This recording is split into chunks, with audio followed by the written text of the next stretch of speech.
Kamaru Usman o'ziga xos uslubda raqibiga yaqinlashmoqda, bosim va sovuq nigoh bilan. Ammo bu safar bu harakat Hamzat Chimayevga yoqmadi va ular o'rtasida kuchli ziddiyat boshlandi.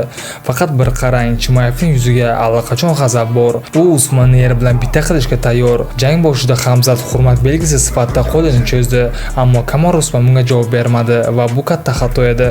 Oradan atigi 12 soniya o'tib, Chimayev oyoqqa o'tadi va Usmanni muvaffaqiyatli tarzda kanvasga tushiradi. Usman ajoyib slam bilan javob qaytaradi, lekin Chimayev xuddi ovni qo'lga kiritgan yirtqichdek unga yopishib oladi va qo'yib yubormaydi.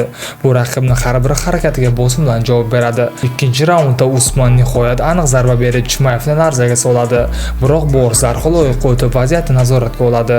Uchinchi raund oxirida jangchilar ochiqcha zarba almashuviga kirishdilar. Mana bu haqiqiy jang. Jang oxirida hakamlar qarori bilan g'alabani Chimayevga berishdi. Do'stlar, agarda ushbu jangda Hamzat Stokada jang qilganda kim g'olib bo'lgan bo'lardi? Fikringizni